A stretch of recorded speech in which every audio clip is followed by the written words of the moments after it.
ಮಂಗಳವಾರದ BESCOM JE ಚೌಡಪ್ಪನ ನಿರ್ಲಕ್ಷ್ಯತೆಯಿಂದ ವಿದ್ಯುತ್ ಅವಘಡಕ್ಕೆ ಸಿಲುಕಿದ ಮಹಿಳೆ ಸಾವು. ಪಾವಗಡ ತಾಲೂಕು ನಿಡಗಲ್ ಹೋಬಳಿ ಕೊತ್ತೂರು ಗ್ರಾಮದ ತ್ರಿವೇಣಿ 23 ವರ್ಷದ ಮಹಿಳೆಯ ಸಾವಿಗೆ ಕಾರಣವಾದ ಬೆಸ್ಕಾಂ ಅಧಿಕಾರಿಗಳ ನಿರ್ಲಕ್ಷ್ಯ ಧೋರಣೆಗೆ ವಿದ್ಯುತ್ ಅವಘಡದಿಂದ ಕೊತ್ತೂರು ಗ್ರಾಮದಲ್ಲಿ ಮಹಿಳೆ ಸಾವು. ಬೆಸ್ಕಾಂ ಎಇ ನಿರ್ಲಕ್ಷ್ಯ ಧೋರಣ ಜೆಇ ಚೌಡಪ್ಪರವರ ಬೇಜವಾಬ್ದಾರಿತನ ಪ್ರದರ್ಶಿಸಿ ಇವರ ಗಮನಕ್ಕೆ ಹಲವಾರು ಬಾರಿ ತಂದರೂ ಅವರ ಕರ್ತವ್ಯ ನಿರ್ಲಕ್ಷ್ಯತೆಯಿಂದ ಒಬ್ಬ ಮಹಿಳೆ ಸಾವಿಗೆ ಕಾರಣರಾಗಿದ್ದಾರೆ. ಇಂತಹ ಬೇಜವಾಬ್ದಾರಿತನದ ಅಧಿಕಾರಿಯ ನಿರ್ಲಕ್ಷ್ಯತೆಯಿಂದ ತ್ರಿವೇಣಿ ಸಾವನ್ನಪ್ಪಿದ ಕಾರಣ ಬೆಸ್ಕಾಂ ಜೆಇ ಚೌಡಪ್ಪನ ಮೇಲೆ ಕಾನೂನು ಕ್ರಮ ಕೈಗೊಂಡು ಸಾವಿಗೀಡಾದ ಕುಟುಂಬಕ್ಕೆ ನ್ಯಾಯ ಒದಗಿಸಿಕೊಡಬೇಕೆಂದು ಸಾರ್ವಜನಿಕರು ಒತ್ತಾಯಿಸಿದ್ದಾರೆ. ಇದಕ್ಕೆ ಸಂಬಂಧಪಟ್ಟ ಜಿಲ್ಲಾ ಮತ್ತು ರಾಜ್ಯಾಧಿಕಾರಿಗಳು ಇತ್ತ ಗಮನ ಹರಿಸಿ ನಿರ್ಲಕ್ಷ್ಯ ಧೋರಣೆ ಅನುಸರಿಸುತ್ತಿರುವ ಜೆಇ ರವರ ಮೇಲೆ ಕಠಿಣ ಕ್ರಮ ಕೈಗೊಂಡು ಸಾವನ್ನಪ್ಪಿದ ಮಹಿಳೆಯ ಕುಟುಂಬಕ್ಕೆ ನ್ಯಾಯ ಒದಗಿಸಿಕೊಡಬೇಕೆಂದು ಗ್ರಾಮಸ್ಥರ ಆಕ್ರೋಶವಾಗಿದೆ. ಇದು ಅರಸೀಕೆರೆ ಠಾಣೆಯಲ್ಲಿ ಪ್ರಕರಣ ದಾಖಲಿಸಲಾಗಿದೆ.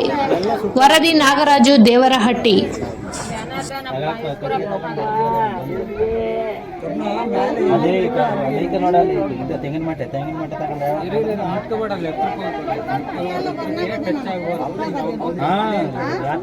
ಹೊಗೆ ಬರ್ತಾ ಇತ್ತಂತೆ ಎಲ್ಲ ಪೂರ್ತಿ ಗಾಡಿ.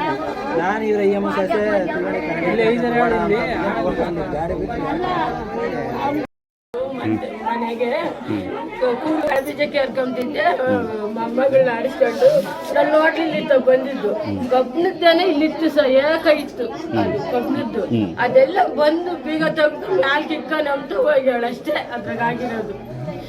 ಈ ಕರೆಂಟ್ ವೈರ್ ಬಂದಿದೆಯಲ್ಲ, ಈ ವೈರು ಇದೆ ಎಷ್ಟು ವರ್ಷದಿಂದ ಇದೆ? ನೀವು ಮನೆ ಕಟ್ಟಬೇಕಾದ್ರೆ ಇತ್ತಲ್ಲ, ಅಲ್ಲಿ ಶಾಲೆ ತೆಗ್ದು ಬೇರೆ ಕಡೆ ಹಾಕಿದ್ರು.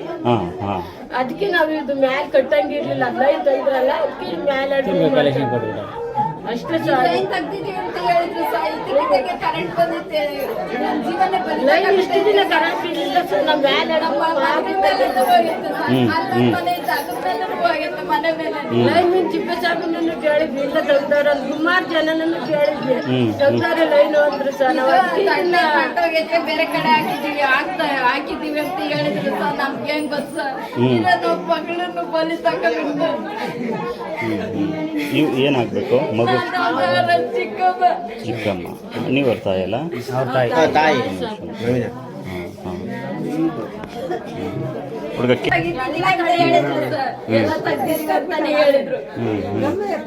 ಕರೆಂಟ್ ಇಲ್ಲ ಅಲ್ಲಿ ಟ್ರಾನ್ಸ್ಫರ್ ತಪ್ಪಿತ್ತು. ಅದು ಬೇರೆ ಕಡೆನೆ ಕರೆಂಟ್ ಇಲ್ಲ ಇಲ್ಲಿ ಅಂತಂದೇಳಿ ಟ್ರಾನ್ಸ್ಫರ್ ಎತ್ತಿದ್ರೆ ಕರೆಂಟ್ ಇಲ್ಲ ಅಂತ ನಾವ್ ಅಂದ್ಕೊಂಡ್ ಮನೆ ಕಟ್ಟಿದ್ವಿ. ಕರೆಂಟ್ ಇದ್ದಕ್ಕಿದ್ದಾಗೆ ಪಾಸ್ ಆಗಿ ಇವತ್ತು ನಾವು ಹುಡುಗಿ ಜೀವನ ಬಲಿ ತಗೊಂಡೈತಿ.